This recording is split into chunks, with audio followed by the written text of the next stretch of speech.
கொடுத்த நானும் டீமுக்கு வந்து ரொம்ப தேங்க்ஸ். என் சிந்தனை என் செயல் நான் முழுவதும்.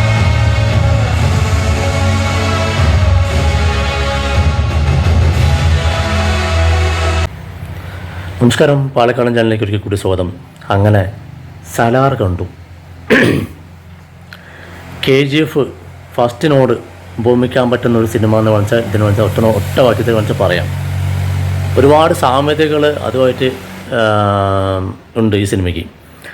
അതിൽ ഒരു KGF എന്നുള്ളൊരു സ്ഥലത്തെ പിടിക്കാനുള്ളതാണെങ്കിൽ ഇതിന് ഒരു സിംഹാസനം, ഇതും അതുപോലെ ഒരു സ്ഥലത്തെ പിടിക്കാനുള്ള സംഭവമാണ്. അതിൽ ചെറിയ ഫ്ലാഷ് ബാക്ക്, അവൻ്റെ കുട്ടിക്കാലത്തെ സംഭവങ്ങളൊക്കെ ഉണ്ട്. ഇതിലും കുട്ടിക്കാലത്തെ സംഭവങ്ങൾ കാണിക്കുന്നുണ്ട്. പിന്നെ ആകെ വ്യത്യാസം വെച്ചാൽ രണ്ട് ഫ്രണ്ട്ഷിപ്പ്, തീവ്രമായിട്ടുള്ള ഫ്രണ്ട്ഷിപ്പ്, ദളപതിയിൽ രജനിയും മമ്മൂട്ടിയും പോലെ ഉള്ള ഒരു തീവ്രമായിട്ടുള്ള ഒരു ഫ്രണ്ട്ഷിപ്പിൻ്റെ ഒരു കഥ കൂടിയാണത്. പിന്നെ അതിൽ വന്നിട്ട് അതിലും ഡാർക്ക് ഷെയ്ഡിലാണ് ഷൂട്ട് ചെയ്തിരിക്കുന്നത്, ഇതിലും ഡാർക്ക് ഷെയ്ഡ് തന്നെയാണ്. പിന്നെ മ്യൂസിക് ഏകദേശം ഏറെക്കുറെയൊക്കെ ആ ഒരു റേഞ്ചിൽ തന്നെ വരുന്നതാണ്. പിന്നെ അത്രത്തോളം മാസ് ഇല്ല, അതിൽ ഒരുപാട് മാസ് ഡയലോഗ്സും സംഭവങ്ങളൊക്കെ ഉണ്ടല്ലോ. ഇതിൽ വന്നിട്ട് ഇൻ്റർവെൽ ബ്ലോക്കിലുള്ള സംഭവം സൂപ്പർ സംഭവം. അതിന് ശേഷം ഇൻ്റർവെല്ലിന് ശേഷമാണ് ഇൻ്റർവെല്ലാകുമ്പോഴാണ് പൃഥ്വിരാജ് എന്ന് വരുന്നത്. പിന്നെ ഇൻ്റർവെല്ലിന് ശേഷമാണ് കുറച്ച് വയലൻസ് സംഭവങ്ങളൊക്കെ വരുന്നത്. പക്ഷേ പ്രഭാസിൻ്റെ ഈ ബാഹുബലി 2 ശേഷം വന്നിട്ടുള്ള എല്ലാ സിനിമകളും പൊട്ടിയിരിക്കുകയാണ്. അപ്പോൾ അത് വെച്ച് നോക്കുന്ന സമയത്ത് ഇത് പ്രഭാസിൻ്റെ ഒരു മാസ് സിനിമ എന്ന് വെച്ചാൽ പറയാം. ഇത് എൻ്റെ അഭിപ്രായമാണ് ഞാൻ പറയുന്നത്. നിങ്ങൾക്ക് ഒരുപക്ഷെ വിയോജിപ്പ് ഉണ്ടാവാം.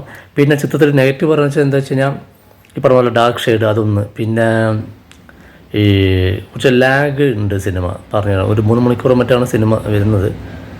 ലാഗുണ്ട്. ഞാൻ സെയിം അതേ തിയേറ്ററിൽ തന്നെ പോയത്. ഇന്ന് വെറും 6 പേര്, ഇന്നും 6 പേര് ഉണ്ടായിരുന്നു സിനിമ കാണാനായിട്ട്. അപ്പോൾ വാച്ചബിൾ മൂവിയാണ്, എല്ലാവരും പോയി കാണാം. ഇനി സെക്കൻഡ് പാർട്ട് ഇതിൻ്റെ വരുന്നുണ്ട്, അത് കുറച്ചുകൂടി സൂപ്പറായിരിക്കുന്നതാണ്. അതിൽ കഥ പറയുന്ന ശൈലി തന്നെയാണ്, ഇതിലും കഥ പറയുന്ന ശൈലി തന്നെയാണ് വന്നിരിക്കുന്നത്. ഫ്ലാഷ് ബാക്ക് സംഭവങ്ങളൊക്കെ അതിൽ കഥയായിട്ടാണ് ഇതിൽ പറയുന്നത്.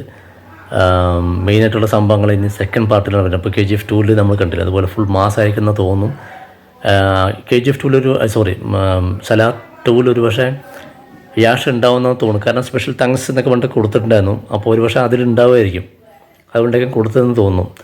അപ്പോൾ ഇത് സിമ്പിളായിട്ടുള്ള റിവ്യൂ ആണ്, ഞാൻ അധികം ദീർഘിപ്പിക്കുന്നില്ല. വാച്ചബിൾ മൂവിയാണ്, സൂപ്പറായിട്ട് പ്രഭാസിൻ്റെ മാസ് സിനിമ. ഓക്കെ, വീണ്ടും അടുത്ത വീഡിയോയുമായി കാണുന്നവരേക്ക് നിങ്ങളുടെ സ്വന്തം തട്ടൻ, ഒരു സാധാരണ പാലക്കാടുകാരൻ.